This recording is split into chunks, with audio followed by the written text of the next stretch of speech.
Little Ham says it's time to rock and roll.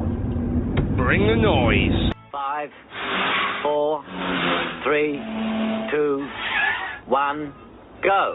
Good evening, folks, and welcome to the E-Tims podcast. My name is Desmond, and I am glad to say I have been joined by two of the team. Another is due to join us at some point. So it's first of all, good evening to Ralph Malf. Good evening, Ralph. Evening, how you doing? I'm fine, thanks very much for joining. And to Hector Bandido, a very good evening, Hector. Buenas noches. Oh, yes, wait a minute. Is that a, last time you were doing the Motherwell manager? This isn't a Roberto Martinez impression you were giving us there, No. You see by the name I've put Pequeño Bastardo Mexicano. Yes, is that our new hero, our new cult, another cult, I think the Rangers fans call him. Indeed he is. Araujo. Before we get in, again, thank you very much everyone for joining. Monty C. Burns is expected to join us. He said 5 minutes, 10 minutes tops, so we'll give him half an hour.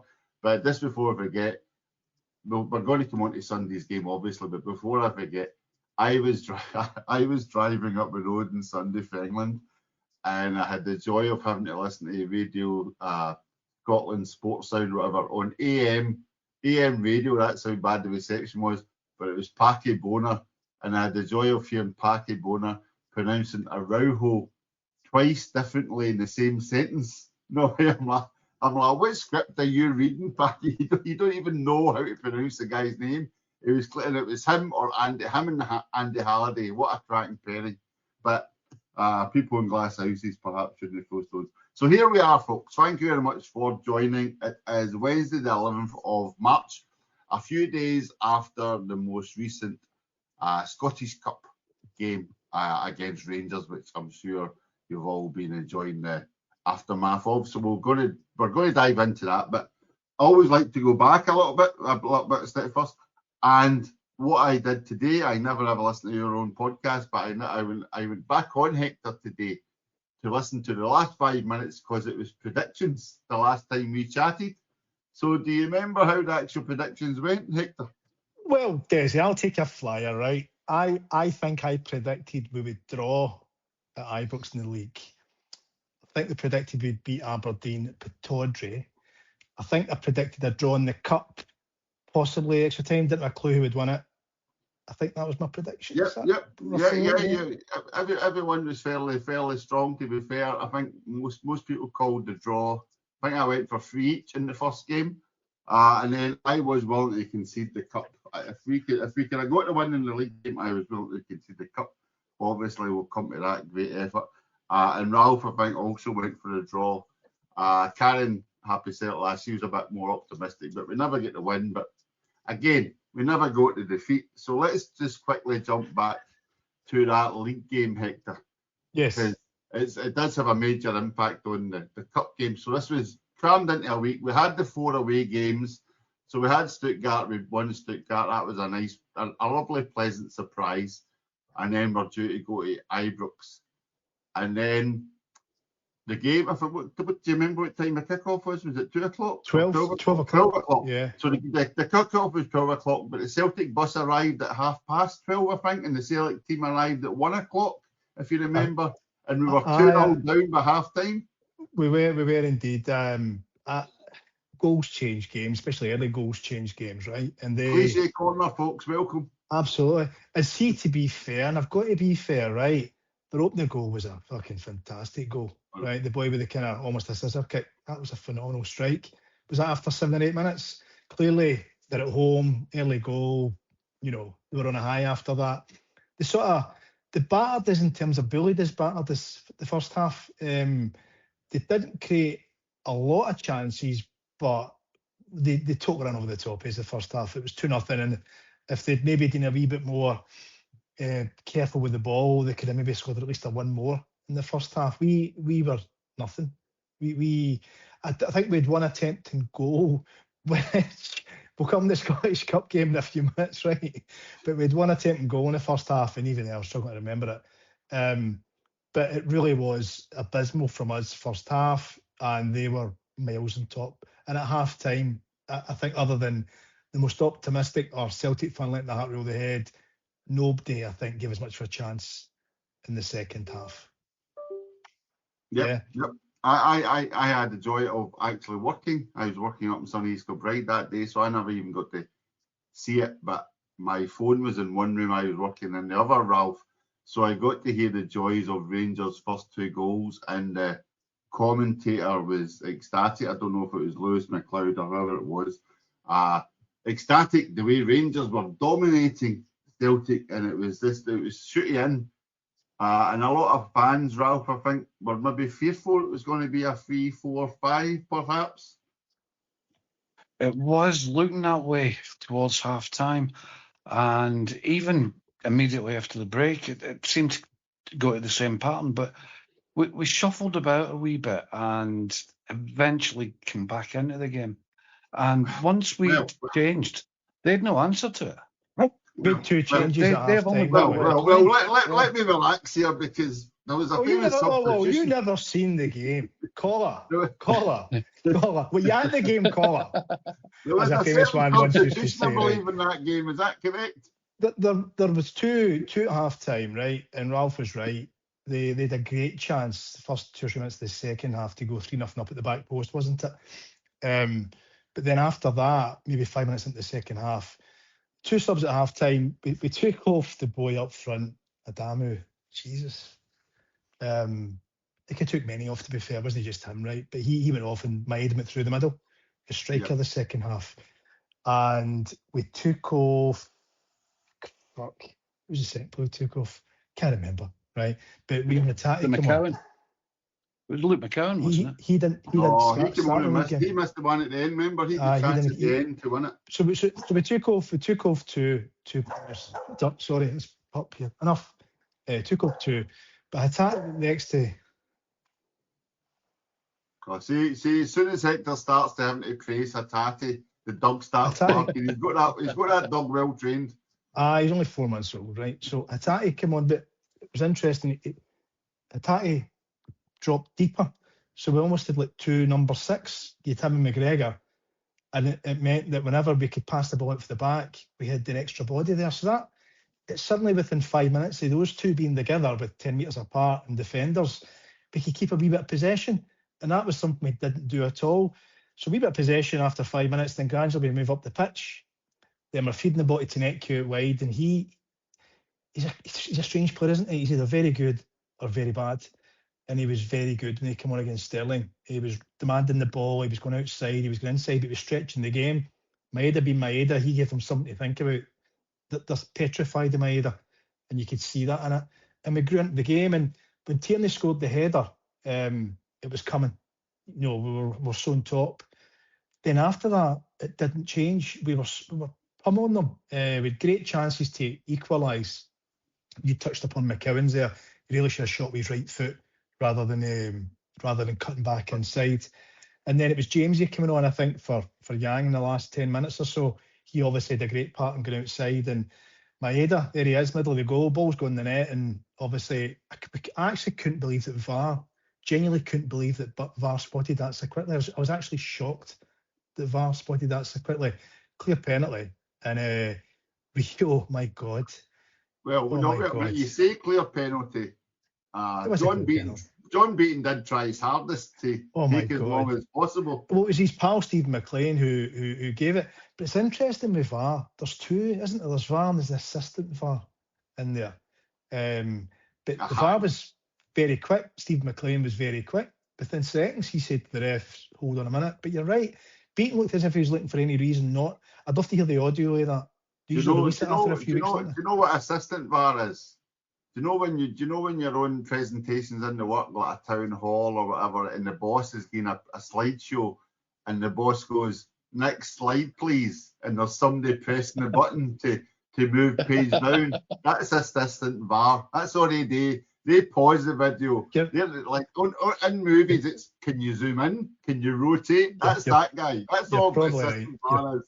You know what I mean? You're probably right. But the one thing I was saying, sorry, just in ending, was that, and we scored the penalty, Rio, thankfully, third attempt, it went in, was ultimately teasing we ran over the top of them in the second half. I mean, the old cliche about a game of 2 halves. other than the first 2 or 3 minutes of the second half, we missed a great chance. We'd never believe it's the same Celtic team who were invisible, devoid of fight. When I say fight, it's not even sticking a foot in a tackle, it's competing for the second ball, putting the effort in.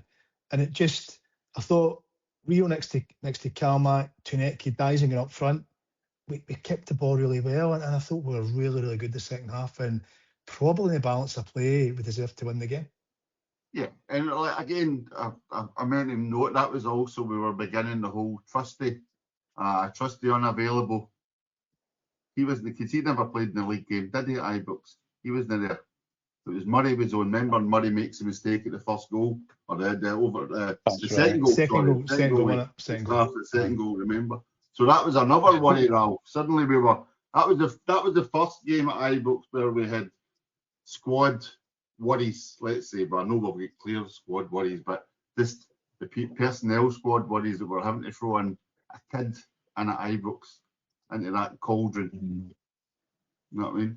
So we get the two each. We get the two each, Ralph. Sorry, we get the two each. Sorry, Desi. See, just in Ralph and me, you can pick up on this one. But we've got to mention, I mentioned fight and a bit of sticking up for each other. Was right towards the end of the game, was a certain Mexican right back was in the faces of a few Rangers players at Ibrox, which I don't think we've seen maybe since Scott Brown or Lustig's days.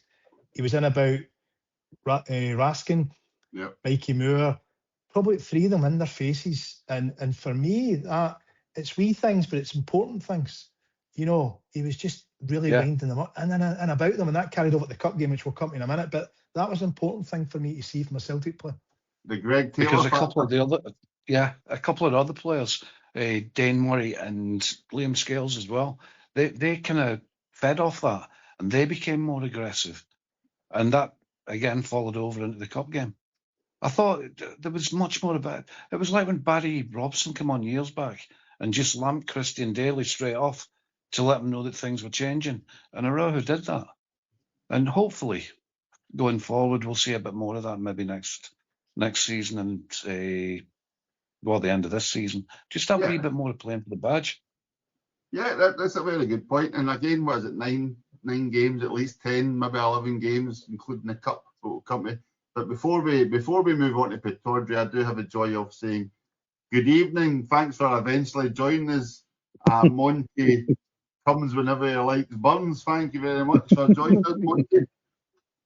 Is there a word begins with C that means punctual? But clearly I'm not. Sorry, lads. That tied up. I'm trying to think, is there a word that's the opposite of clockwise? Because obviously, I mean, I could think of something, but I don't think it's an actual word. Clock then a W. So yeah, I was wondering if in case you were away writing another apologies, in case you were away writing another financial critique there, Monty. Is there any? Because that has been well received. The last time we were on, we were about to write the second of a potential Monty Coppola, Ford Coppola trilogy. So I do, but I actually went down the rabbit hole, Desi. I'll put it up tomorrow.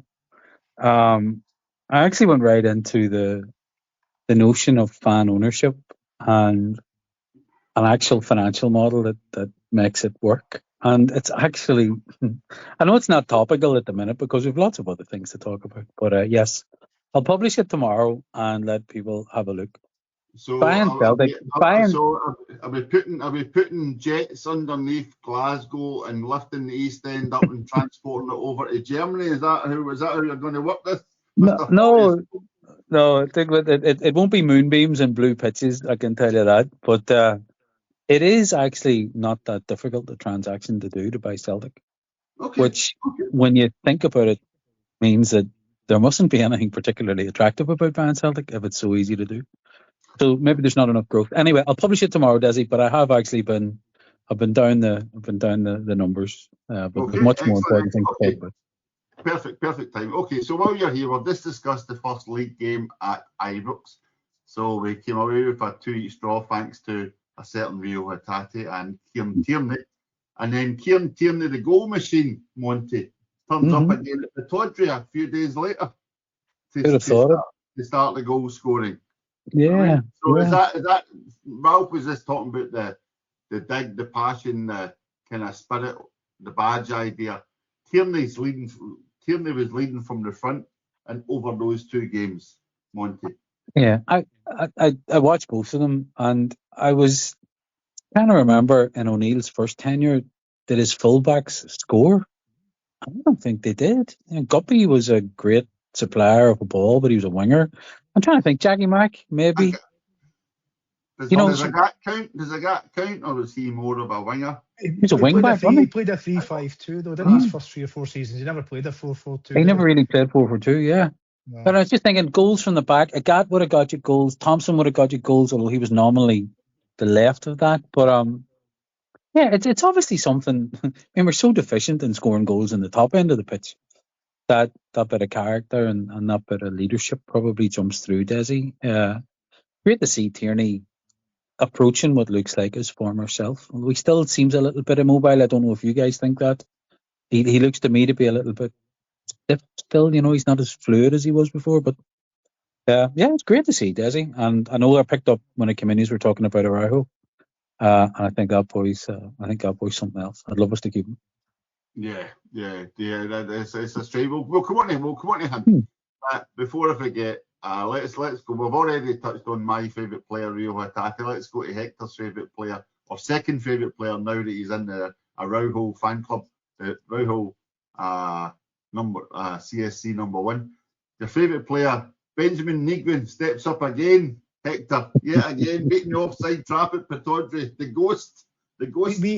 We've used Enigma. Enigma's not enough for him. He's beyond Enigma.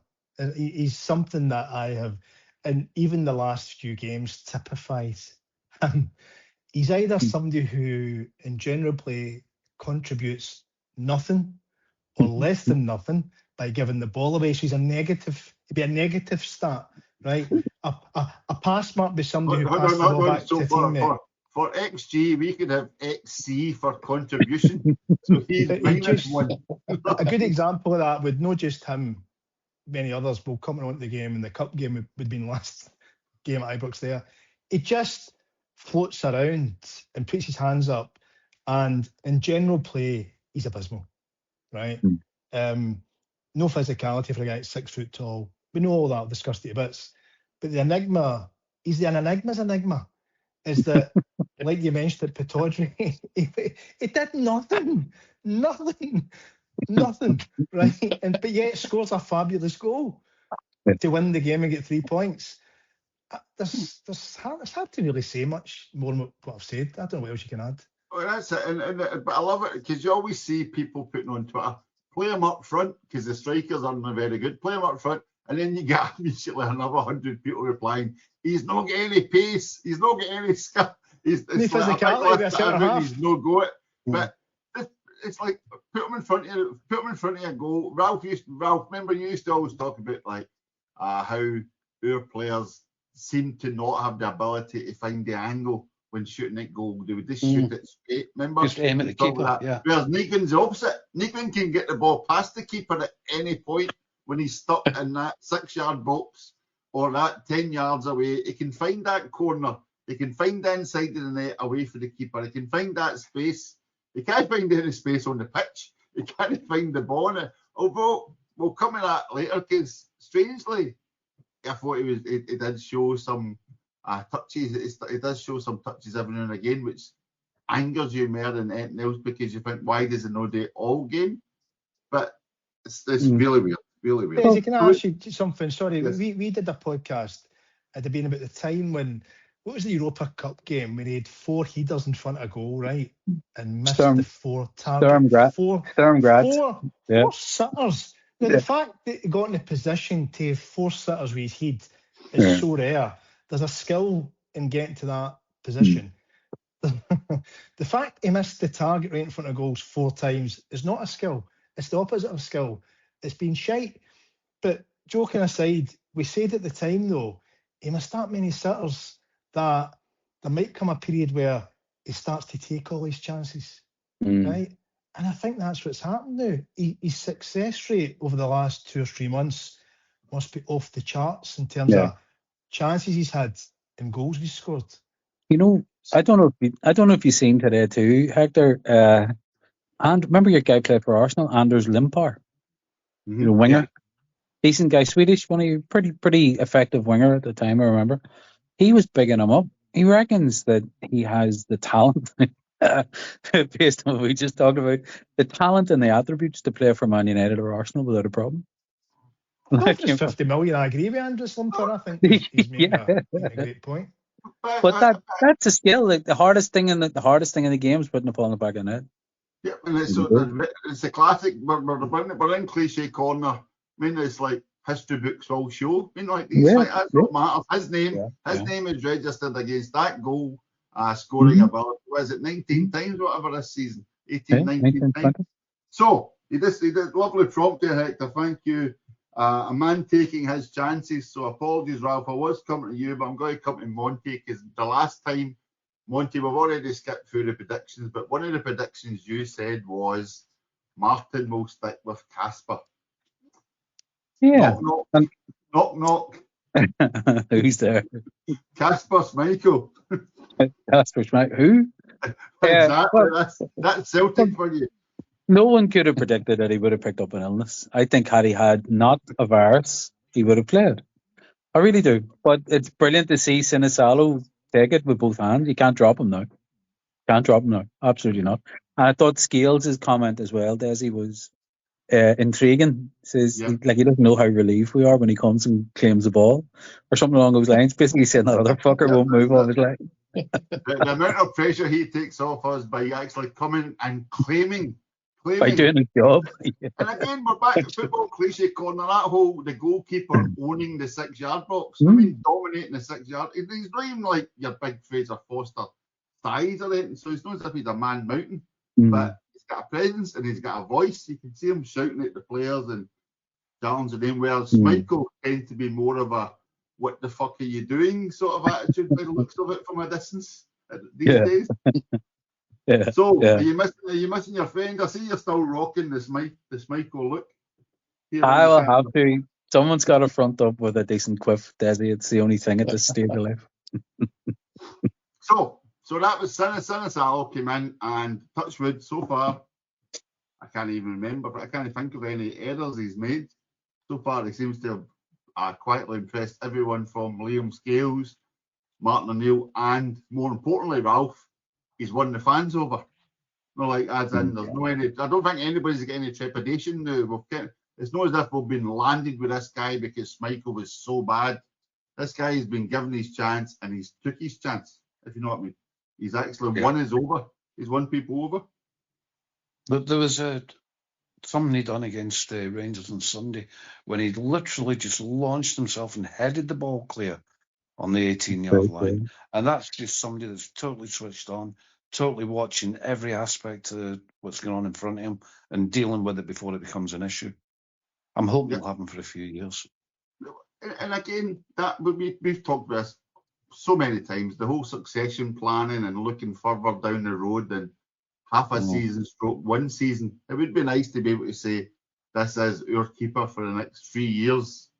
Unless things happen, but you've got some sense but that was the plan, Daisy, wasn't it? Exactly. But it never looked like it was coming to fruition. And this is the thing that I know we're maybe sidetracked slightly, but this was the thing where Brendan Rodgers this season, Martin O'Neill the first time he was here, Wilfred Nonsay and Martin second time, none of them were playing really Sinisalo bar the odd League Cup game or something like that, right? But he was brought in to take over from Schmeichel at the end after the 1 to 2 years, right? But let's step back to the January transfer window. Celtic fans, we need a new keeper, they're all shite. What does it tell you? It tells you the fact that the guy never had a run of games to show you so far that he looks a bloody good keeper who commands his penalty area, organises his back line, and has got the confidence of his teammates. So it just goes to show, doesn't it? Run of games. So can I just be clear here? That's Hector Bandido saying Celtic fans talk shite. Is that what we're taking away for that? What I'm saying is some Celtic fans, right, should give players a chance. That's what I'm saying, Dave. Yeah. I translated that as Hector giving the board credit for forward planning. in the goalkeeping department. Brendan That's Rodgers credit. That's what I Brendan heard. Rodgers credit. Would you Monty. not have called Tisdale signing? Paul Did not come from Exeter. Hector praises Paul Tisdale. Paul The Tisdale. Tisdale Yeah. legacy. There it is between the sticks. There you go. Years to Right. come, they'll go, what did they ever do Right. for Celtic with a £50 million keeper? There you go. Okay. Right. So that brings us. So we successfully played Stuttgart, won. Played Rangers, did not get defeated.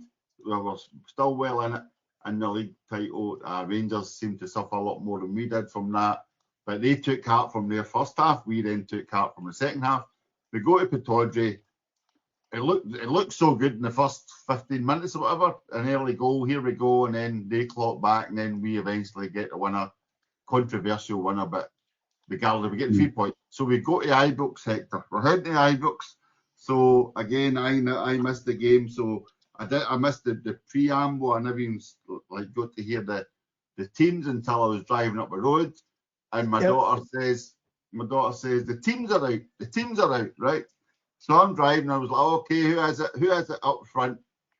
And she starts going through the team. So I've just written here, Hector. I'll get your thoughts on what the team is. So I've got lineup. So my daughter said the words, "Hold on a second." Right? She'd read it a few times going through it. Then she went, "Hold on a second." And she suddenly realised, and I went, "What is it? No Tierney," because Tierney had been a worry that he wouldn't make it. Martin O'Neill was playing some mind games, but the usual. Tierney didn't make it, but suddenly there was no Calmac either. Hector, I know you're a big fan. How did you feel? Yeah, I'm not a big fan. I'm a massive fan. You're the best player, right? See the predictions we did on the podcast 2 or 3 weeks ago. If I'd have known that was the Celtic team that was starting on Sunday, I'd have said we're going to get beat convincingly. I say convincingly, maybe 2 or 3 goals, because I just didn't see how we could control the game. That midfield was so lightweight. Negrin, Rio, and Luke McCowan were 3 in midfield. We just got to get bullied rotten. And in essence, Desi, that's kind of what happened. The midfield just get bypassed. The midfield and the 2 wingers, see, I'd say almost for the entirety of 90 minutes. Until he gets subbed, Maeda was a one-man midfield attack who was sprinting from their keeper to the centre halves to fullbacks to mid, pressing them galore, not getting much of anything in the way of service, which isn't his, body feet's not his thing. But they contributed nothing, absolutely nothing. They were bullied. But I actually, weirdly enough, thought it wasn't until we got to extra time, and it might have been Bernardo that came on maybe 15, 20 minutes. Mm-hmm. Him coming on seemed to give us for once, a wee bit more steel, players competing, running at them, and that helped Rio Hatate. Rio's best spell of the game was actually in extra time, the last 15, 20 minutes. So it was just a weird one. We're so lightweight, and that team was that. They should have beat us. And that's the thing about it. We're all going to go through this and really dissect this, right? But that team we had out was in effect our missing 6 first-team starters, a team full of lone players and lone players on the bench, guys who readily play. They had their full team. And I think the stats were they apparently 24 shots. Full squad. Sorry, they'd actually their full squad. I think the stats were, this is the thing where stats can be a lot of shite at times, right? I think the stats were they had 24 attempts a goal. My hole, right? I think Sinisalo had 2 saves if you're lucky. Sinisalo was really good in terms of general goalkeeping, his penalty area coming out, off his line quick. But I think he had 2 saves, so they never really had 24. But they totally dominated possession, dominated areas of the pitch, pretty much up to about our penalty area, maybe 5 yards outside that they dominated. But our defence, every defender that played and the keeper were outstanding, absolutely outstanding. And we'll get into more detail with you guys as we go along. We'll get to the really funny bits towards the end, but how they stood up was just phenomenal for me defensively. Yep.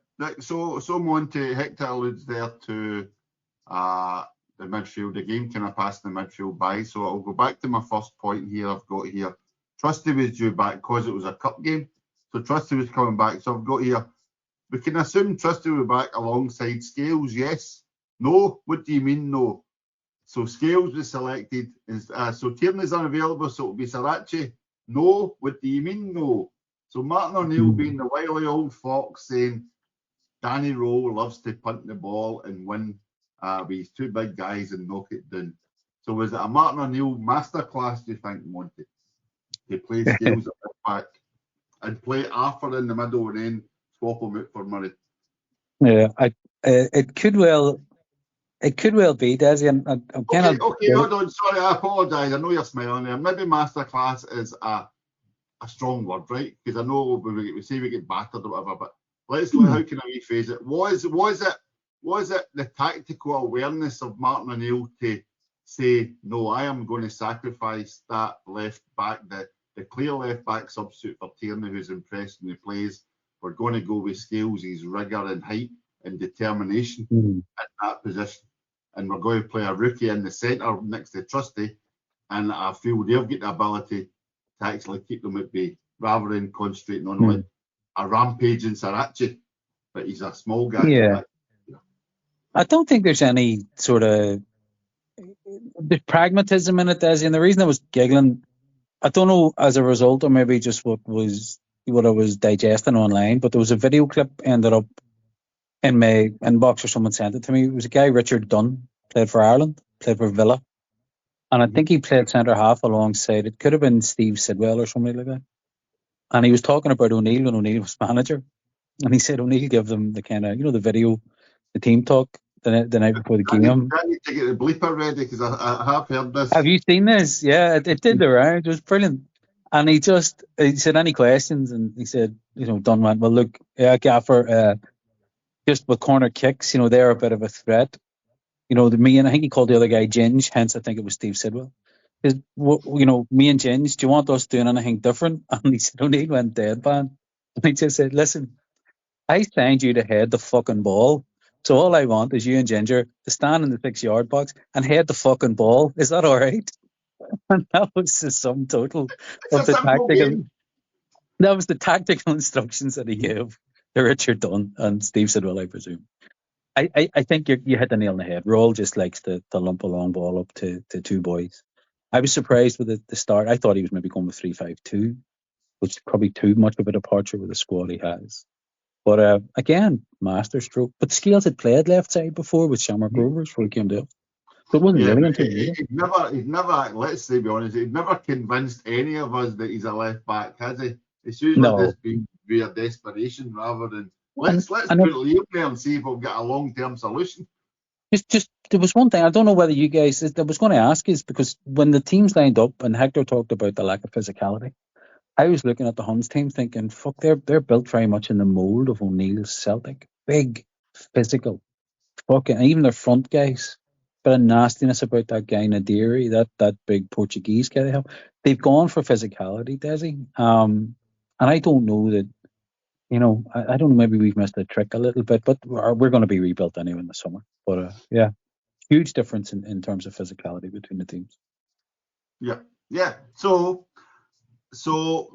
Danny Rowe, I think, missed a trick. I think he missed a trick. He just played Ralph. He just went for his long ball. And the thing about Danny Rowe is, before the league game, it seemed to be. Do we think the pressure's starting to get to him, Ralph? Because their form has not been anything spectacular.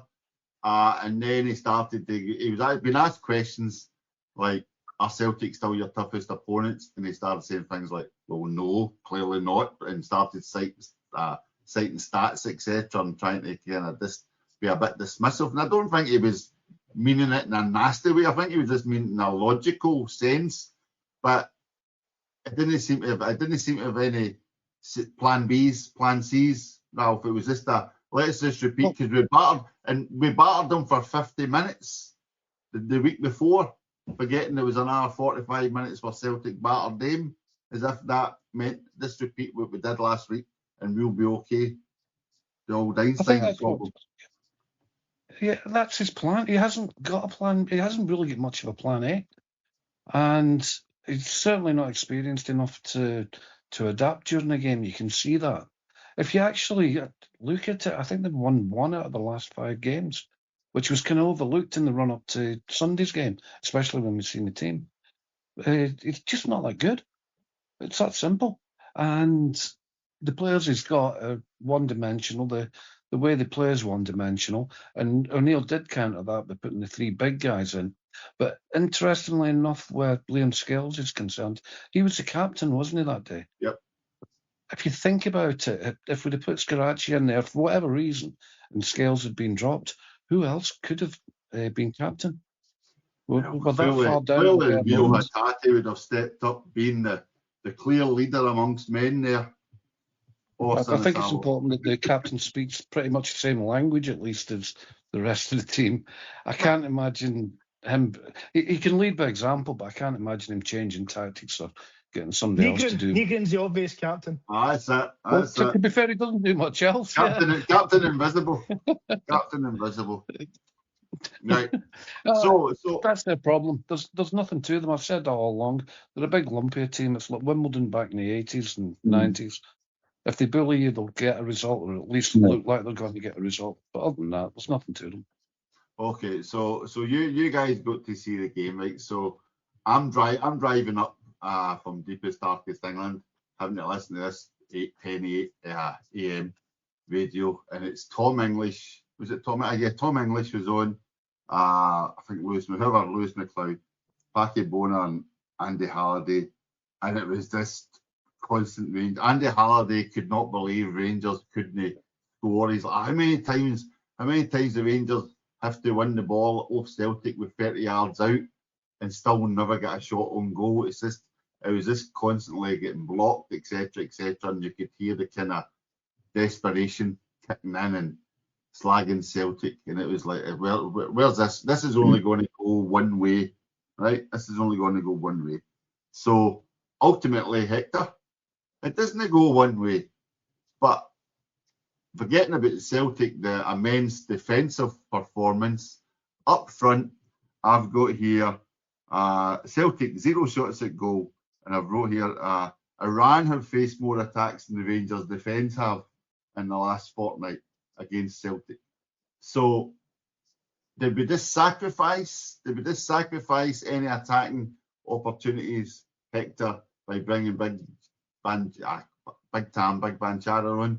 Because did they have that much impact in the game at all, really, or was we just there for his height? It wasn't just him. There's I mentioned Maeda in the 90 minutes of play, the midfield and attack, the midfield and the two wingers, nothing. Tuneke, Yang, nothing. The three in midfield was just overrun. So Rangers, by and large, for the 90 minutes, almost seemed to have not for the full 90, say 65, or seemed to have almost like a free passage to get to about 30 yards from our goal. So some of it was tactical, but some of it was we couldn't keep the ball. We just couldn't keep the ball. We couldn't string a few passes together. There was no control. And that's the thing where I know a broken record when it comes to McGregor, and people go, but this and that. But to keep control of the games, one of the hardest things in the game is, and to make it look effortless as a team to keep control, right? We couldn't string 2, 3. There was nothing. McCown would get it. The guy closing out it bounce off him. Negrin with no Negrin, right? So you actually had Rio. He was trying, but there was nobody around about him to bounce the ball off. Dyson, you can't bounce the ball to his feet, right? May as well get it Mad Dog's fucking feet. He's more chance of controlling the ball, right? And Yang's Yang. One good game every fucking 6 months, and suddenly Yang's great. And Teneke's another enigma where he can be really good. Our best player some games, Teneke, but then he can be a little bit out of it. So I actually felt when the subs were made, the pattern of play for the game had been was there, and we seemed content, almost comfortable to defend. But the rare occasion we were getting forward, we just couldn't string 2 or 3 passes. Who's that guy that made his debut for 45 minutes and he wasn't seen again until he came on? My God. Oh my God. That was my next point. I've got. Oh my is that God, Booker coming on? Is Martin O'Neill taking the piss now? Daisy, can I just say, see if you have not seen it, go back and watch it when he comes on, right? And you'll actually think, see when you played football at school when there was say 11 players, and it was 5v5, and the last player was a cock or a hen or a diddy, right? He was the diddy. He was the guy that clearly had never played football before. And he actually couldn't control the ball. I mean, I'm not making this up. The ball come to his feet, and it literally he couldn't even control it. It was like running away from him. Now I know he's hardly played, but the game's stretched when he's come on. It's not as if he's on at the start. Yeah. It's extra time, and there's a couple of good opportunities for him out wide. He had a chance 1v1. He was almost tackling himself trying to run with the ball. So anyway, I made my point. No, I was talking to a guy about. Remember when Agat signed for us all those years ago? And Agat signed for us as a centre. He was playing centre forward for Raith Rovers. We picked him up for 50 grand. And Agat had just this unfucking matched speed and zero technique. And the best thing, the only positive thing, because I've never seen anyone, I agree, Hector, I've never seen anyone look as bad in a professional game. He looked levels below, like that joke about Celtic being dead on and taking somebody from the Make-A-Wish Foundation and letting them play at Ibrox. It fucking wasn't far wrong. He looked really, really not like a professional footballer, but he's clearly lightning fast. He's clearly an athlete. I don't know if you noticed how fucking fast the guy is. He was just like a worse Didier Agat, but O'Neill turned Agat into one of our most effective players. But I don't think this guy even has that ability. We were going to pay £3 million for him. £3 million for a punt on potential. He's good at. There must be something. Yeah, he's a flying machine. Like Ralph, he's a fucking whip at the first 2 runs that he did. But your point's made, Hector. He couldn't fucking control the ball as he ran. Let's kick it in front of him. Ralph, run after it. With me. Let's have a wee bit of history corner here, because this is nice reading. I just looked up. Didier Agat is one of my friend's favourite players. He used to always shout on the whip it, right? So I just had a quick look at Agat's Wikipedia there. Agat, so when his deal at Raith Rovers expired in the summer of 2000, the best offer available at the time to Agat was a short-term deal at Scottish Premier League club Hibernian. He missed an open goal in his debut against Hearts and redeemed himself in his next 2 matches, scoring 2 goals in each against Dundee United and Dundee in consecutive weeks. The latter game including a solo goal where he ran from the halfway line, evaded the challenges of 4 Dundee players before shooting past goalkeeper Rab Douglas. His form at Hibs caught the eye of Celtic manager Martin O'Neill, and on the expiration of his short-term contract, Celtic made a move to sign him. Agat's knee condition was noted during his medical, but O'Neill was not concerned and completed the signing of Agat for £27,000. Well, 27 grand Agat costs. Come on, that's a bargain. I'm pretty sure it was 50. Pretty sure it was 50. It was reported at 50 at the time. I do remember. There you go. That was including his 3 years' wages. Probably. But again, sometimes people can take time, but Booker, I don't think is going to get that time. I don't think anywhere signings is going to get that time unless we can get a rival. Were we limited, very limited spell? Maybe the last 2 minutes of the first half, we had a couple of passes for about 5, being generous, 10 minutes towards half time. When we scored a goal that was disallowed for offside, these lines were drawn. Anyway, we'll move on from that. And then I thought in the second period of extra time, when Bernardo was on, him and Rio started to get a couple of passes and made a couple of corners, and but that really was it. That break at the end, remember at the very end when Forrest get the chance to cut it across in and Suter blocks it and it goes out for the corner and the ref wouldn't let him take the corner. So Martin O'Neill was a wee bit annoyed at that. So that was the end of extra time. So it was very much backs to the wall. But that was the rubbish bit, Desi. That was the rubbish bit. So thanks everyone for bearing with us for 40 odd minutes till we get to the juicy stuff. So by this time, I have driven 250 miles. I am up the road. Me and my daughter and her husband, we're in the back room watching it. Here we go, and we're thinking, wait a minute, am I going to jinx this? Not that mad superstition you get because you've not been involved, and you suddenly think, am I going to jinx this? So we get to see the very end of extra time when it comes to penalties. So Monty, I'll come to you. we'll come to Ralph first, because I want to come to you for the first Celtic penalty, Monty. Come to Ralph first for the first Rangers penalty, whereby, of course, the commentary team see James Tavernier, who's been brought on clearly to take corners, set pieces, and they probably expect a penalty during extra time.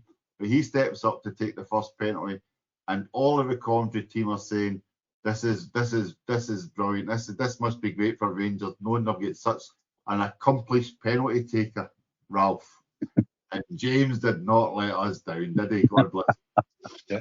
But it's all right. He scores a lot of important goals for them, set pieces, penalties. But you could, as he was walking, you could see the fear in his eyes. And of course, Sinisalo was prancing about in the goal line and kicking the goalposts, and it just wasn't focused enough, and he just made an arse of it, and it was great. With the other two penalties that Sinisalo let slip under his body or whatever, if he hadn't been prancing around, he would have probably got to him. But yeah, it was just he just put them off. They but weren't yeah, and focused, again, they were panicking. so, but that was also part of it, like for what I saw from when I saw the coverage, Monty. It starts off with the double toss coin nonsense, and you just see Scales shaking his head as if, what the fuck? He couldn't even win any of the cost coins, so they get to choose what end they get to choose when to go first, etc. So Tab goes up, fucks it. We're all happy, but then up steps. So of course, this is also when the commentary team come in. You have Super Jack Butland in goal, the penalty save King Monty, and according to, I think, what's it, Cammy Bell, the commentary Cammy Bell, it must be something else for a player to know that Butland's in goals and has amazing 8 out of 9 penalty save record, and how they have to face him, and how you've got him in your team if you're Rangers. But Monty, what I want to come to more especially in Jack Butland is the first penalty taker for Celtic, Alex Oxlade-Chamberlain. That's why we bought that guy. That very moment, I was sitting watching it going, that's exactly why we bought him. Somebody walk up to the Copeland Road with your first penalty in the Scottish Cup, penalty kick out, and then just put the ball in the ground and go, I know exactly what I'm doing here. Yeah. That's a class act. That experience, and I never got a chance to double check it, but in my head I was pretty sure that those two would have been teammates in the English setup as well. I think Butland and Oxlade-Chamberlain probably. Actually, before you meant Tavernier there for a second, I mean, never made it. Another stat I read after the game: Tavernier has actually scored more penalties for Rangers than we have ever been given in our history. Yep. In our history, that's fucking mad, but fucking mental. But the calmness of it and the sort of Panenka style, it's just a boy that he's been there and done it. As you say, that's why we bought him. But there's always that penalty kick at the lottery. I can't watch him anymore, I think I mentioned. It's always that lottery that he was one sclap away from being our version of Aaron Ramsey, albeit in a much less sort of higher pressure game. But it was so cool. It was so fucking cool. No, that's perfectly put, because those tweets did exist. The classic, he's going to be there, Aaron Ramsey from Rangers fans before the game or before they faced us. And sure enough, they end up with egg in their face and looking silly. So that was lovely. So that comes to that. So then Hector removing the penalties, and then the hero of the day, big Austin Trusty, the guy who I don't think anybody expected to see take a penalty. And see, when you see the photo of him taking the penalty from the keeper's perspective, or this to the right keeper, it almost looks as he's falling over. Trusty's kind of a really mad angle. But Hector, come off the hour, come off the man. For a guy in the played for a wee while, stepped up. And a lot of it is, we know it's you can practice and training all you want, right? But to do it in front of 50,000, especially at the home fans, they're all making all sorts of gestures as you'd expect, and flags waving and all the rest of it. The pressure's on you. It's about bottle as much as technique, isn't it? Really, when it comes to that point. So he stood up and he really took a really, really good quality penalty, didn't he? He stuck it away in the corner. And that put us, that was 2-2, and they had 1-2 at that point, is that right? Yeah, and then as Ralph says, Sinatalo was unlucky. Probably should have saved the two that squirmed under him. He went the right way. Butland went the wrong way for the four of them, which I really, really enjoyed so much. I mean, apparently in the last semi-final where we beat them in penalties, they also went the wrong way the 5 times. So he's consistent at least. But then Ralph, I'll skip Hector for this because he said enough Rio baiting. Ralph, then we get Rio has to step up after, as Hector mentioned the previous week, where he took 3 attempts to get it by Super Butland. He's only got 1 attempt at this point, and I think a lot of us were sitting going, "Mammy, Daddy," even me at that point. You're kind of going, "Here, please, let's get this in." I actually thought he'd have this one in the middle, but it was clinical, Ralph. Hot with speed and power right into the corner of the net. They were all well taken penalties. I was expecting, Butland to get a hand to a couple of them, or, one to go in off the post. They weren't. They were all perfect. Hatate, I was kind of expecting to balloon it over the bar, but we'd still, we'd kind of got the advantage by then anyway. So maybe that's what took the pressure off him. And he went the opposite end from the one he did the week before. Yep. Lone left. Everybody's shouting lone left. And I also made a note of that, and we talked about this before in regards to Sinasalo. So I've written here Sinasalo rises, but we touched on him before already. But so Sinasalo rises and catches and dives and saves. Thanks, Casper. It's been fun. You know what I mean? But the fact that actually somebody who can save for us low and left and high and left and high and right and low and right. But so Hatate scores, then Gassama steps up. And it's funny, Ralph, could you say that? Because the 2 Rangers balls that we knew about seemed to be at the front end of the penalty spot. So I don't know if there was maybe just a wee divot there, or just a slight incline or whatever. So when it hits it, the ball's just up in the air. But when you watch it back, you see the ball's a little bit forward. So Gassama misses, and it's here we go.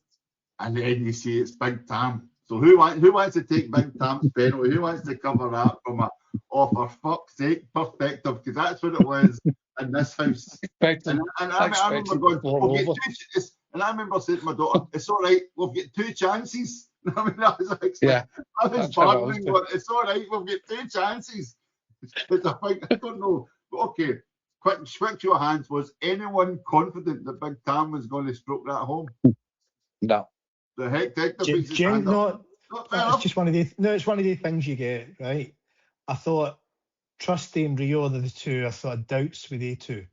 Trusty and Rio of the previous week, and Trusty centre half stepping up. I actually thought, your point, see, because they'd missed 2, it suddenly takes a lot of the pressure off. So I thought he's stepping up. If he's got to score to keep us in the game, that's a different conversation. But he's got a chance to win, knowing he's got somebody else behind him. Plus, they might blow another one over the bar, right? I just felt quietly confident he was going to sink it. Yeah. Yep, and he did with aplomb. I believe it's aplomb sent Butland the wrong way, stroked into the bottom corner. Celtic are through. He like Hatate just wanders in front of the Rangers fans. They're nonchalant. There we go. So fucking easy. Does not goad the fans. Just basically puts his hands up. Turns round, Hector. So coming to you, seeing as you are called Pequeno Bastardo Mexicano. It turns round to welcome the rest of the celebratory Celtic players. And there's one missing, Hector. There's one player missing. There's no going towards Big Tam. Do you know who that was at all? Yes, Pequeno Bastardo Mexicano. Which for those who don't know, translates wee Mexican bastard. But he's a wee Mexican bastard, right? He's away swinging off the crossbar in front of the Celtic fans. How did he reach it? I couldn't believe it. I had to watch it about 4 times to say, how did he fucking reach that crossbar? It was great when it showed you it must have been the camera from down at the Celtic goal. Look, the back of our players facing their end, and they all pretty much run down. All the ones at the halfway line, that is, apart from him. Him and Hatate. Hatate collapses.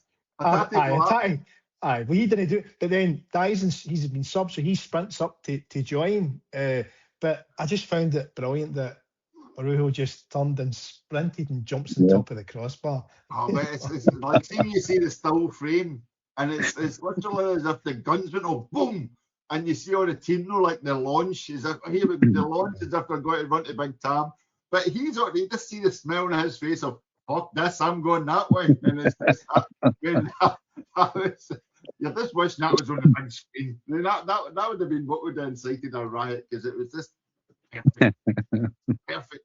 And as you say, Ralph, that's what we need. We need that fucking tigerish fucking fuck yous. I mean, we've been missing that fuck you element, Monty. We've been missing that for a wee while. We haven't had a real sort of fucking wind-up merchant in quite some time, and it's not. You can kind of warm to them for the devilment and forgive them for not being particularly good as footballers, but this guy's actually a really good footballer. He looks like a real good modern right back. I see he's been recalled to the Mexican squad by the looks of it for their To two play games. Belgium. To play Belgium. To play Belgium, yeah. You know, and the guy's backstory and everything. I read a little bit about him today, saying, you know, he played one full international for the States and then made a dispensation to FIFA. And he said the thing was, he said all the players like Chicharito and all these amazing Mexican players, and when they had that team in the 90s or the 2000s, sorry, he said he grew up watching them and he was really excited by them. He says, but he would never get out of his bed to watch America. So he knew he was, you know, he's Mexican. He's got a bit of fucking character about him, and he's got a bit of identity. I don't know if that was true, the tattoo on his back. Is that true? Is that his actual tattoo? Because someone put a photo up. He has a full back tattoo, and it's, you know, born of immigrants or something like that. He's getting the full huddle. I think he's getting the full huddle on this week. Is that what he's getting on this week? But you just love a player who seems to get it, seems to create a bond, but actually it's not just badge kissing in the way we've had many go before. He does seem to just, he's tapped into it, and it seems to be working for him as much as it's working for us. Because he's a bright light in an otherwise fucking terrible squad of players. Like that's a very good way of looking at it. When it's like a splash of colour and a season of grey. And I mean, like, because again, when you're looking at the highlights, and then they showed the highlights for the Kilmarnock game again. You kind of, in the passage of time, it's only been a few weeks, I know, but you forget about that, and then you see it, and then you see him scoring that goal in the very last second, flying into the crowd, go that way, and then you've got Ibrox flying towards the crowd, and you're kind of like, imagine if the penalties had been at the Brimlow Road again. Who knows? Did that not make it even better? The penalties were there. Exactly. Yep. It made it even better, didn't it? Well, I don't know. It was good. So I sent on their WhatsApp chat, and it was Danny Rowe gets 12 wishes, and it was like every positive aspect of the last games against Celtic went for Rangers, even down to winning the penalties at the Copeland Road end. The whole it's one of those ones. Your captain out, your rear guard general and Tierney out, and all these sort of things. A new defence, bookies in defence, all this sort of stuff. And we've still come out unbeaten. You know what I mean? There's something. Sorry, it was before it left my head, because it was something I've been thinking about since the game. Everything that you would have wanted. You know the Krusty the Clown, or not Krusty the Clown, Sideshow Bob in The Simpsons, when he keeps stepping on a garden wreck and it hits him in the face. Everything about that game at Ibrox on Sunday was Sideshow Bob. 7,500 opinions, dealing simply the best on them. 24 shots on goal, slap, penalties at the Copeland Road ends, everything. And you know, things like that subconsciously break you. That's simply the best. Stealing that fucking song is it's there's something really brilliant and dark in that, because if you're on the receiving end of that, there's nothing you can do. You're like, fucking bastards. And everything as you played out there, see the way the game went, all of the subtleties, all the things around the edge. We haven't got onto the good stuff yet. I'm just thinking in my head, but like actual Celtic the best scans quite well instead of simply the best, so we can really take it over. Right, so the penalties went in, the referees blew the whistle. Araujo's ran towards the goals. Celtic have all started to embrace. We're all starting to go. Does anybody know who it was for the Celtic bench or whatever who ran on and like to celebrate and the wearing the black? Like the first person to run onto the pitch for the Celtic group, you just see them. Was it not Maeda? I thought that was Maeda. He had the hood, the sub jacket hood up. He's cuddling a wee. There's a photo cuddling a wee guy. He's up next to Ruho. I seen that picture, but I didn't know if it was one of the staff or whatever. I just assumed all the players would have been at the. No, I think it was Maeda. It was Maeda. The halfway line doing their big long huddle that normally do. That's fine. I'll just open this up to anybody who wants to take it. So then the Celtic players start to head back towards the Broomloan Road. They celebrate. Fans are over the moon. Quite a few come over the wall, whatever, probably avoid getting crushed or whatever. And then you see the lovely photos. As you say, Hector, Maeda's a cracking photo of Maeda with a young boy. Two of them are over the moon. There's a cracking shot on the TV of Martin O'Neill getting a selfie taken. There's various other players getting selfies taken. And then all hell breaks loose. So who would like to take it from that point? Ralph can take this one to start. Right, Ralph, come on. You're the leading statesman when it comes to all things security. There's been a lot of whataboutery and a lot of that kind of thing. But if we put ourselves in their shoes and the other lot are celebrating at the other end of the ground, what do? We go home. We don't want to watch them doing that, so we turn around, we head to the exits, and we're away. And that's when it started to go wrong, because obviously they get upset when they see other people enjoying themselves. And they hung about, and okay, our support kind of spilled onto the pitch, and then I don't know if it was a kind of half-hearted running towards them, sticking the fingers up, but they kind of realised that they were wrong, and they ran back to where the action was. They ran back to where the players were, to where the coaches were, to the managers were. But of course, with no police anywhere to be seen, usually after the end of one of those games, you would see them lining the pitch. You would see that there was no way you would get on. They weren't there. A few enthusiastic chaps with Spider-Man masks on ran on. There was flares. There was obviously stuff getting thrown. And the police eventually reappeared, having done their bit, stayed out the way so that they can make whatever political point they want to make about the clubs making an arse of it, or about the fans in general being subhuman to some extent. On both sides, there's always the two sides of the same coin. And now the police will get more powers and to be able to deal with us in the way they want to. It's kind of weird how it's played out that way. The backstory that a lot of folk won't know is that for the best part of 30 years or so, Celtic's had that allocation at Ibrox up until around about the COVID time. Yeah. We're beating them all the time, and they decided to take the half and cut it. So for over 30 years, whatever. In fact, when did they build their stadium? Was probably the 70s they built their stadium, didn't they? So yeah, the 40s, 79-80, wasn't it? Aye. Yeah, 79-80. So we've had over that whole stand for 30, 40 years. So how to police that has been a familiar thing for yonks, how to do it. It's no surprise how to police it. They know how to police it, the exit routes, the streets to park, blah, blah, blah. But for some amazing reason, the police changed all that on Sunday. So having had a template, a model that worked for 40 years for away fans to come to Ibrox and leave Ibrox, they totally changed it. They changed where the supporters could park buses. I think it was Helen Street was always a place. Suddenly the Celtic fans couldn't park there. They then, before the game, saw these police that we couldn't see when they were on the fans were on the pitch. You wouldn't have seen the police presence before the game outside when they funneled thousands of Celtic fans through a really small entry point, right? And there's footage of it everywhere. So the antagonising aspect of the Polish who were there before the game with the Celtic fans, thousands of Celtic fans, there they were. And yet, weirdly enough, those same coppers weren't on the pitch at full time.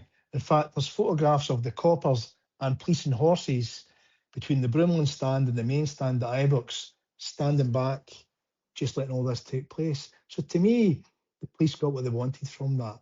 They wanted a wee bit of carnage, nothing too bad, but enough where they could say, see, because they don't want to police it. For whatever reason, they don't want to police it. And that was easily fixed. All they had to do was have enough police where the Celtic fans were, or down with the Rangers Ultras were. Simple, job done. So they got what they wanted from it, the police. Yep, I totally agree. Again, as you mentioned, they used the same approach for 700 fans or 800 fans as they did for 7,500. I mean, and like some of my family were there and they said it was atrocious. It was absolutely atrocious. Right. But there's also a thing, sorry, Desi, to cut over you, but there's also a thing that it's the home club's obligation, as I understand it, the home club's obligation to organise that and pay for that. And I'm wondering, have they just thought they would get away with do it on the skinny? But again, agendas within that and how it suits everyone, it suits the cops, as Ralph pointed out. You can now become more draconian if you wish off the back of it. It makes all the headlines, all the usual whataboutery, which I don't want to drag it back to it, but it glosses over the fact that that's the loudest that I can remember, and I mean in my fucking lifetime, that's the loudest I can remember the fuck the Pope piece of the Tina Turner song.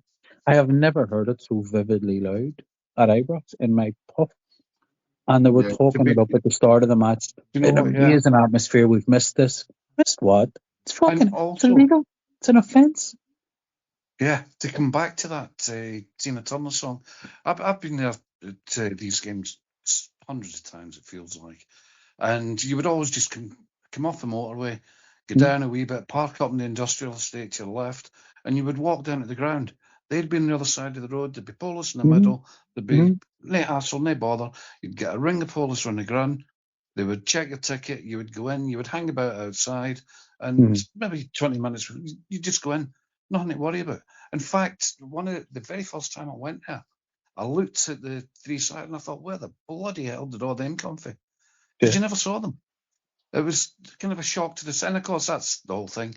But the thing about Sunday was that was the first time I'd heard the Tina Turner song being played so loud, but also sung along to with such enthusiasm. The full version went to the extended version. Yeah, the add-ons, as we call them. But there's pictures of the two mascots at Ibrox, Broxy Bear and I don't know what the other one's called. They're encouraging it. Yeah. What do they call it? They're always saying battle fever on. Come on. If you saw Hoopy and Harry or whatever her name is getting the Vicky to Rangers fans, you wouldn't mind so much. I don't think that's really. But they wouldn't be whipping. But they wouldn't be. The wind-up thing with yes. Getting a mascot, getting you the wanker sign. I mean, I don't think that's a big deal that we're going to lose any sleep over. The only mascot I ever seen that kind of worried and wound supporters up was at Kilmarnock, because they had this is years back. They had cheerleaders, if you remember. And this mascot was behaving, shall we say, inappropriately towards them. And we're kind of like, that's not right. And a few months later, he got arrested for behaving inappropriately. So I just remember that. Yeah. But again, the whole thing was, I think the whole thing for the police point of view was that they didn't expect for them to get beat. They certainly didn't expect them to get beat on penalties. And because the result maybe didn't go the way of the boys in blue, and I refer to both sets of boys in blue, that they were kind of taken back by the pitch invasion as such. But again, it's kind of worked in their favour. They weren't expecting it. They weren't ready for it. And that also means that the club, when it comes to paying for it, weren't expecting it either. Yeah. I've got a few thoughts on that. Monty, have you got anything? I know you might have something to say before I give mine. There was a piece also after the game. They coordinated, vehemence and whataboutery that kicked in. And the only one who actually called it after the event accurately was Graham Spears. All of them, the Tom English, the pearl clutching, knicker wetting, the David Tanner, like almost fucking, revisionism in real time. You had even that guy Rory, the comment, like seriously, like you're watching something with your own eyes, and a guy is describing something that simply isn't happening. And he's the one with the microphone controlling the narrative. They're firing fleurs at each other. They're exchanging missiles. No, they're not. Nothing about that I'd seen. You know, David Tanner whipping himself up into a fucking wank frenzy. Someone's blessing themselves in front of the Rangers fans. What? And this is narrative framing on steroids before the event is even finished. And I think a lot of that you could argue was an unplanned for but desired outcome. Headlines, clicks, controversy, you know, deflect from everything else that's going on, which was a quality poor but a very, very riveting game of football. It really was an enjoyable watch. There wasn't a lot of quality in it, though.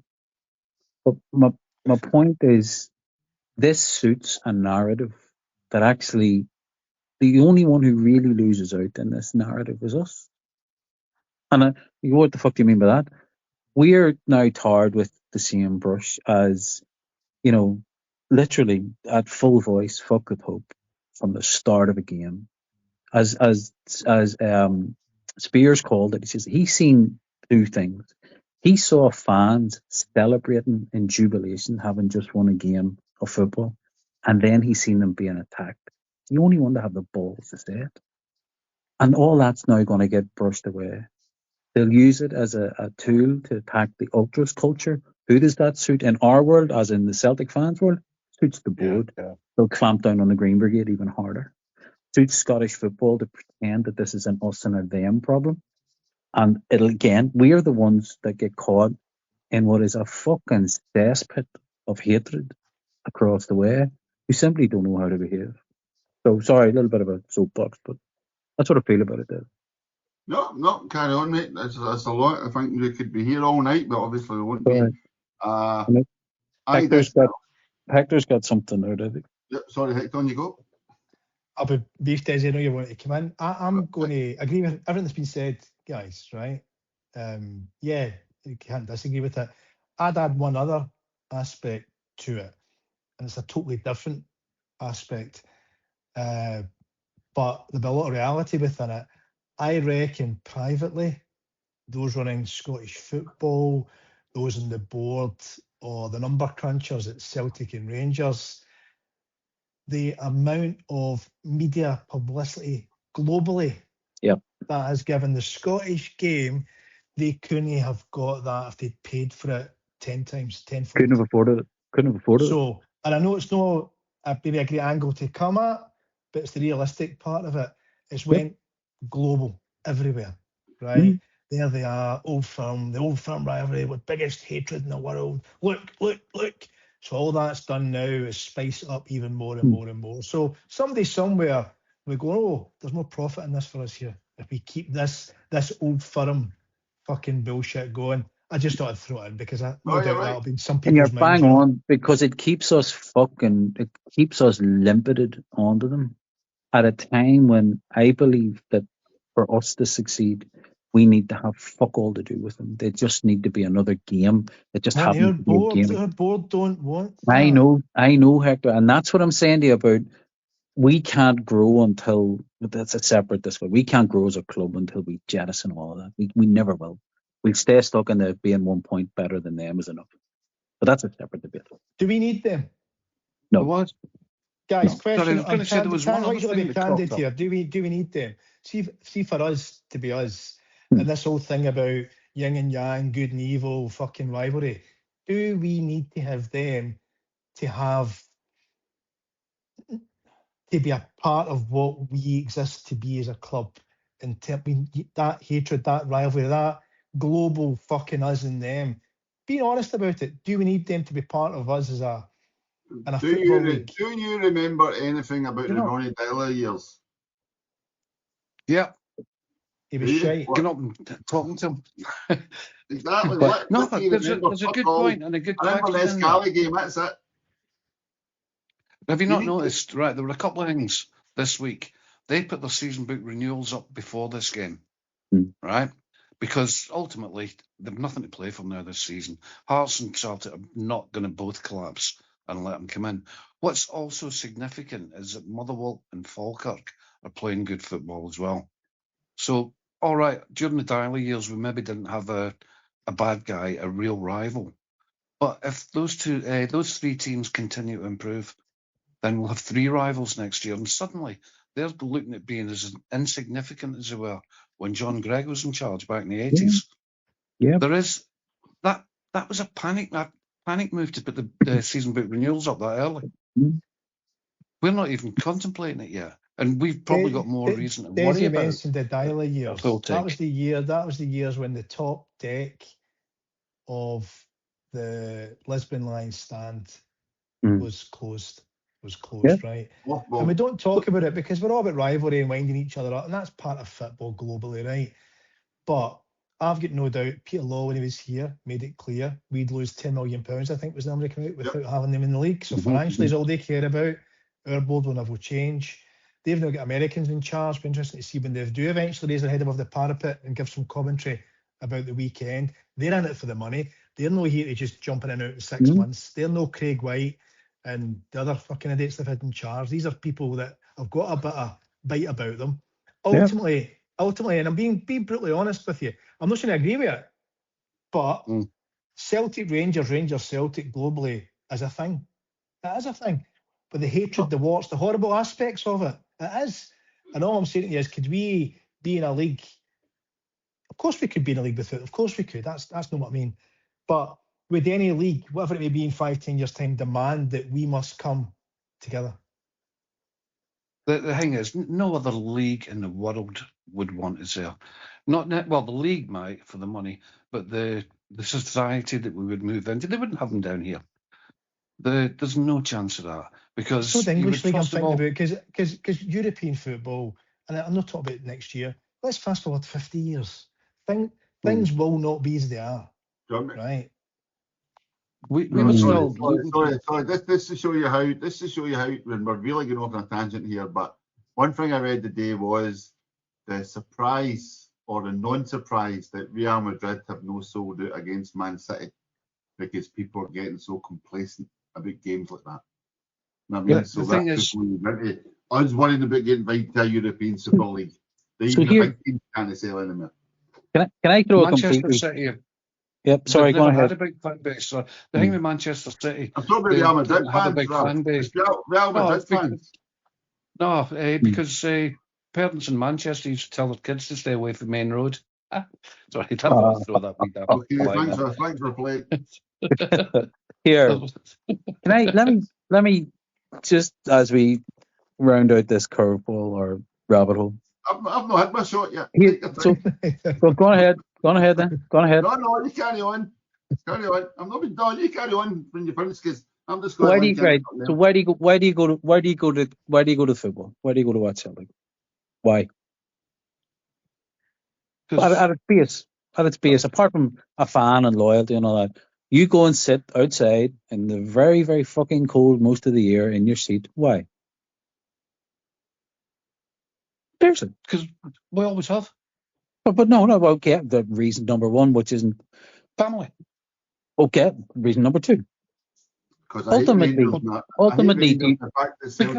of that, but ultimately, because of the butterflies you get before the big game, because of the tension you feel during the game, because of the exuberance you feel when you win, or the desolation when you lose. All those good things. It's the one constant, isn't it? It's the one constant.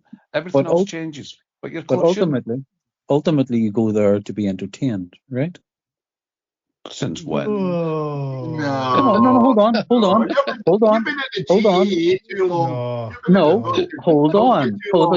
You never let me finish. You go there for all the things that Ralph talked about, but ultimately, football is an entertainment. It's a sport. It's a game to be watched, to be entertained. Modern football has become the horseshoe of death. Predictable. It is not an enjoyable sport to watch unless you're emotionally bound into it. So this is where we went totally on the tangent, but clearly the wine was good. Imagine Wilfred Nancy and his new modern. Go with me. Let's bring it back. He was fucking useless. No, you've lost your argument. But I'm talking about modern thinking, game changing, literally game changing. Rip the script up, do something fucking mad, make it like the Harlem Globetrotters, Yeah. whatever. Would you then have went during the daily years as opposed to it being so fucking dire you could barely get up off your seat? I went I during the think dialect we would years, have. so did Desi. I went We during went the all the dialect time. Well, years. yeah, I was there too, but my point is, it wasn't enjoyable. It was fucking horrible. You weren't there. Anyway, we all Actually, know to be when fair, you go to games, you weren't there. Right, back we to we did used to say Des- that was another good day out, right, ruined by the right. football. Remember the Desi, football? Yes, yes. Right, Desi, Yeah. you've been in the let me bring fence it for back 10 to minutes. Sunday, right? Can you come Right. in with your points? Sorry, go on I'll ahead, bring it Dad. back to You Sunday you because got further with it.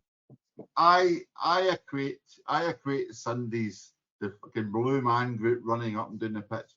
I equate that to one of Jack Nicholson's speeches and A Few Good Men, where Jack Nicholson says, "You need me on that wall, you want me on that wall, even though I discussed you." As Hector says, there's a lot of fucking interested parties need the fans running on that pitch, especially the police. I mean, especially the police. It ticks every political box of the police, especially in Scotland. It's very political, very budget driven. The police then come out the other day. What was her name? Emma Croft. Everything we did was fine. It was pure fucking General Ali for Baghdad material. We had enough police. She starts off by saying we had enough police assigned. Their operational plan was ideal. It was nothing wrong with it. It was the number of away fans that was the problem. That was the bottom line. That was their takeaway. It was the number of away fans that was the problem. And as I said in a tweet, it wasn't the away fans that they had to police at their end. And someone put up a photo for comparison of the Scottish, because the first reaction of Celtic fans was, well, how can you police 20-odd thousand from each fan base at Hampden adequately? And they show you a photo, and the whole of the Rangers end is a big line, a yellow line of police wearing the high-vis jackets, and the Celtic end the same. Whereas you see Ibrox, and there's no police there, none. Yep. You can't see any. And only the first time you see a police, I really see a police during that thing, and Saturday and Sunday was when one of them gets tripped up with a Rangers fan running back towards the Celtic end. They're letting Rangers fans run up and doing that part. And as we say, that is a world, that's a global spectacle. That's a global spectacle that goes all around the world. And there's a reason the Colosseum was so fucking big in Rome. People love to see fucking things like that. And that will be massive publicity. As you say, Hector, Sky are licking their lips. They're fucking they've got a week's coverage during a quiet week. Everybody's loving this. Sky will hate it, Desi. It was Premier Sports. So let's come to the most important. Let's come to the most important people here. Celtic, right? What the fuck was Mark Hargreaves doing during all this? Where was Mark Hargreaves to fucking review? Where was Mark Hargreaves to review the police plan? Or, as you say, Ralph, what about penalties? What about extra time? Where's the allocated resources for 4 o'clock or 5 o'clock, whatever it is, on a Sunday afternoon? Have you got? That's one guy who should have known everything about that police plan and made sure it was correct. So the Tino Day's fucking job. That's what I would like to know.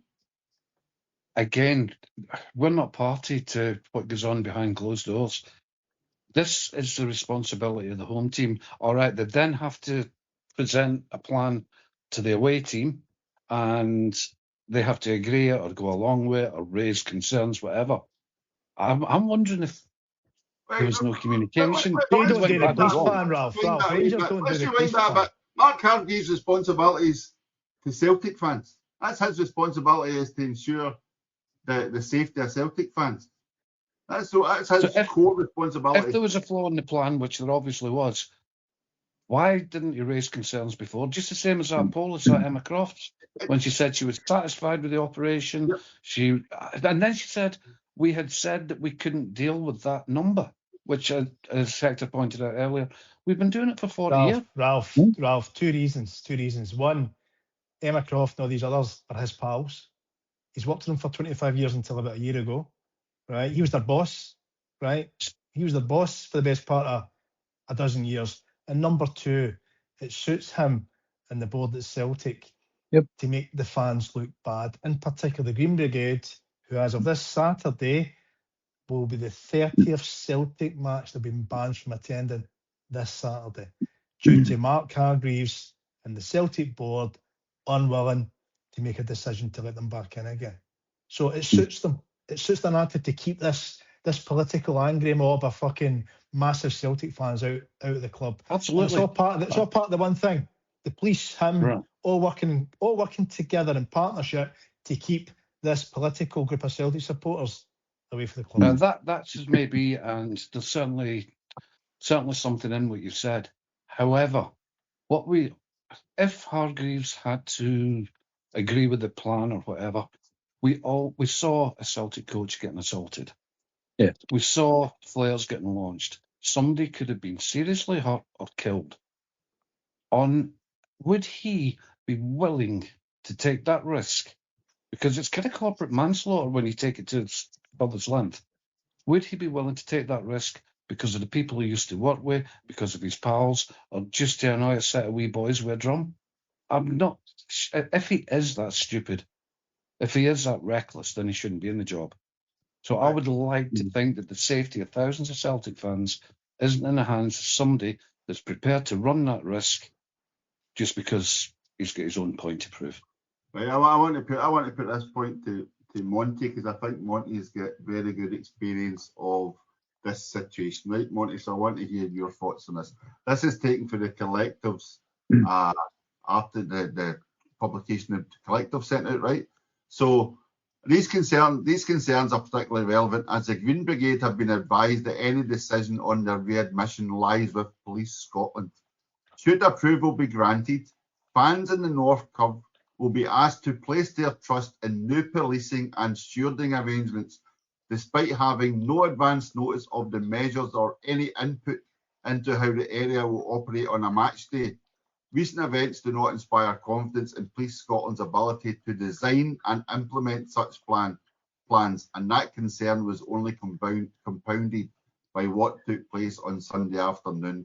Someone actually said on Twitter, Monty, before you jump in, somebody said on Twitter, well, the Green Brigade have to meet them halfway. Why no concede for now and then go into further discussions? I would say to you, Monty, should we be very careful of who we invite into our house? I think there's 3 or 4 quite significant pieces to that very, very insidious statement that you just read out.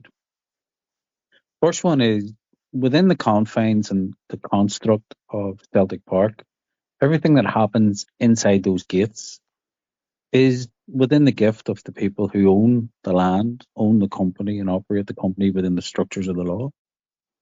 Police Scotland should not have any say in who can or can't come to Celtic Park, unless they're criminals and they're banned from public gatherings under other draconian British laws like that, which none of these people are.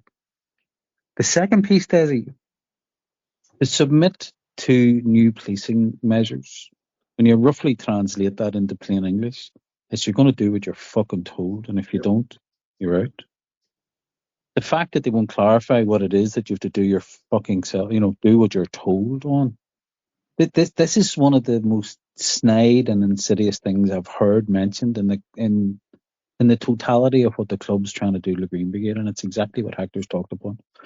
This is a political game that's going on here. Nothing to do with lateral movement. Nothing even to do with the fact that we've got a few fines over the years from UEFA. They can hide behind that as well. Tried to hide behind health and safety. They've tried to scrutinise and get rid of this bunch of fans under the banner of health and safety, under the banner of political inappropriateness. But when you actually look at what Police Scotland have done to Celtic fans on a frequent basis, including the kettling issue, including the issue at Janefield Street, there's something really, really nasty underneath the covers of this, Desi. The club, if it had a pair of balls and had an identity, would have absolutely fuck all to do with this and would invite those guys in with a major apology. But unfortunately, the people at the top of our club, they're equally as compromised as the same fuckers you see on the news. We've got a really, really major political problem inside Celtic Football Club at the minute. And it's hard to know how to break it, Desi. It's hard to know how to snap out of it. I thought Wilson would have had maybe some sense of decency on his way out the door in the summer to do something by this notion of unity. But it's clear he's as compromised as Hargreaves and all the rest of them, does he? It's not a good thing. Clearly, his lunch with Hector in Madrid was not long enough for Hector to get his... I did try to work my magic, but he was only an Ed at the time. He wasn't the chairman. But see, just on Monty's point, what the official group is who get together to discuss arrangements at Celtic in terms of security and what is and what isn't acceptable, blah, blah, blah, blah, blah. It's called the Safety Advisory Group, or SAG. You might see SAG quite a lot. So SAG has Police Scotland on it, and representative, possibly brackets, an extra S at the end of it, is more than one person, but the person who represents Celtic Football Club on the Safety Advisory Group is none other than Mark Hargreaves. So there's Mark, who was one of the high hegians at Police Scotland up until about a year ago, before he took his early retirement, early pension, who is now sitting representing Celtic in a meeting with people that he was probably in the main in charge of for years. And he was making some of the rules up and what was and what wasn't acceptable with his colleagues. He's now sitting there with them to say what they expect the Green Brigade to do. And he's there to put in the Celtic side of the story. How stupid, how crazy does that sound? And that's what's happening. So we've got over 200 supporters there who are banned from Celtic Park. 30th game this Saturday. They'll be given away back in, because apparently until the Security Advisory Group, Safety Advisory Group, comes with their recommendation of what is and what isn't acceptable, they just have to wait at the side. Just wait to be told. And your point, what you read out there, what are they going to be told? They don't know yet, other than do as you're fucking told or you're not getting in. I always like a movie comparison, and for this comparison, I would say, do you remember in Goodfellas when Paulie takes over the Copacabana, helps the guy out for the Copacabana, and within a month it's burnt to the fucking ground because he's basically destroyed it. If we dare give police control of any part of Celtic Park, you're well giving them all of Celtic Park. But it's already done. This is a fucking slippery slope, by the way. But that's what I'm saying to Desi. This is already done. I mean, the answer is in that statement. The only way that this gets resolved is when you comply. And there's a wider societal thing in Britain that we've come out of a fucking whole load of other different madness, but there's a wider societal thing around political policing in Britain, and some of the laws that they've slipped in under the table, and some of the things that are happening now that would make Orwell go, that bollocks, that would never fly, no one would buy that. It's crazy, some of the stuff that is now enacted in law. So even then, randomly, to discuss the potential of having, let's all do a terrorist offence, is like just discussing it is the equivalent now in law of actually committing it. And by talking about it, you can go to jail. There's mad shit going on, and I don't know how Celtic have ended up embroiled in it, other than something Hector talked about, the Palestinian issue. This is, I think, ultimately, this is about the Palestinian issue. This is what it's about. And by the way, to bring it totally up to date, topically, not just regarding Celtic, what happened in UK court today against Kneecap? They were told, the British government were told to get the fuck. And it all falls under the same thing, because Kneecap are standing up for Palestine. And they tried to prescribe a lot of what they were doing as fucking pro-terrorist activities. And the UK fucking courts told the UK government, get yourself to fuck. And the Celtic board are working the same fucking vehicle. The Celtic fan base who have stood up for the Palestine people through thick and thin for a long, long time. Anyway, so there you go. Right. We're very well over time. I was hoping this was going to be 60 minutes, so my apologies, folks. Before I forget, a quick birthday shout out to Sully Shamrock and Stella. Happy birthday, Sully. But Ralph, before I forget, my apologies. You were mentioning Simply the Best earlier on. There was some news from the 49ers other club, Leeds, who are not going to stand for. I'm not sure if it's completely slipped under the radar, but given that one of the 49ers business interests is quite happy to sing offensive songs, and it's part of their culture, shall we say, they lodged a complaint and asked if the English FA or English League or whatever would stop other supporters from singing Jimmy Savile is one of yours to Leeds United fans, which is kind of, in that kind of corporate structure, they can't say one thing with one hand and allow something to carry on with the other. So they're in a wee bit of a dilemma, which again points back to, are they going to still be with Rangers at the end of this season? Are they going to just drop them as a kind of liability now that they're fully aware of the cultures and traditions of the people?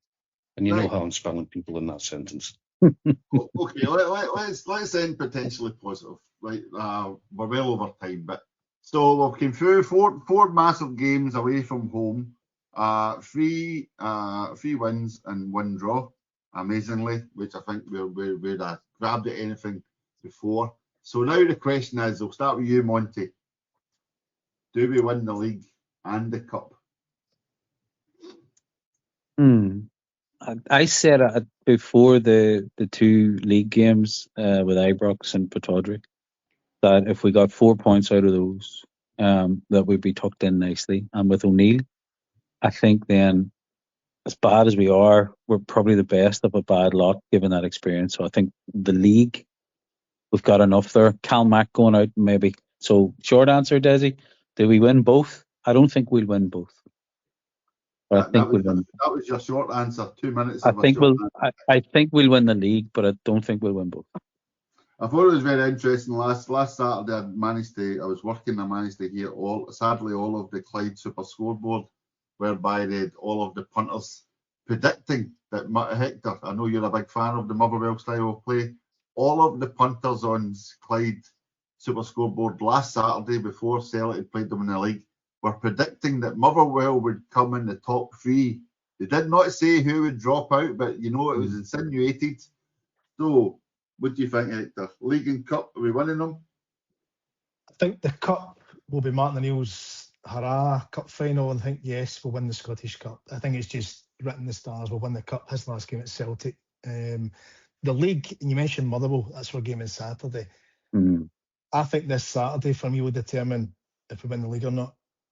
We've had 4 away games. One was a free hit in the European game, as we know. 2 Ibrox, 1 Pittodrie. We've had to just grind. Motherwell's a fluid team. They'll zip it about. If we can grind out a win on Saturday, I think we'll win the league. I think Saturday's such an important game for us. The Kingmaker. It's the Kingmaker one, isn't it? Yeah. Ask me again after Saturday. If we win on Saturday, yes. If we don't win on Saturday, I don't think we'll win the league. Good points, Ralph. Do you think if we can get 200 police sitting in the North Curve, we'll get a better chance on Saturday? Hey, it takes character, spirit, teamwork, all that kind of corporate bullshit to win leagues, and I think we're pretty well placed to win the league. Cups tend to have moments that you can't control. The incidents happen, VAR, all that kind of nonsense. I think we've had our cup final. I think we're going to. What was it Billy McNeil said about Feyenoord and Leeds climbing up the mountain and falling over the molehill at the top of it? I'm not as confident in the cup. Don't get me wrong. I would love us to win the cup. We're far and away the strongest team in the left in the tournament. But it's just get that capacity for a balls up. Whereas the character will see you through in the league. I was going to say, it's doubtful. Monty, would you like to wish Stephen Robinson all the best in his new position at Aberdeen? Has he accepted it? I didn't follow it. Has he took it? I think he was going up to discuss terms tonight. It's strange timing, isn't it? Very strange timing. Why this week? Why not a month ago? Who are they playing this week? No, the German guy. Who they playing this week? We played Aberdeen last week, and the guy who were trying to get as the manager was sitting in the stand watching. It showed you on the TV. Oh, He's did he? He's obviously knocked them back. They put their eggs in their own basket again. Desi, you never answered your own question. Well, I think you made a very good point. I'm the host. I don't have to. You made a very good point. Exactly. Thanks for listening, folks. That's not my job. I am not on the panel. You made a very good point. If we can win on Saturday, but I think the defensive showing at Ibrox there to get that clean sheet. It's always been said, defences win your league, strikers win your games. We don't have the strikers, but we've got the ghost of Nigvan that could take us over the line. So if we can win on Saturday, I think we can beat Hearts and ultimately win the league. So I will say yes, we will win the league. And I think we should win the cup. I don't know. St Mirren will be struggling to get a manager in. We shouldn't have any problem with facing them in April, unless we have any further calamities regards the injuries. But hopefully, Alistair Johnson posted on Instagram where he was sprinting at Lennoxtown, so he may not be too far away. You never know. We might get him or Engels back before the split.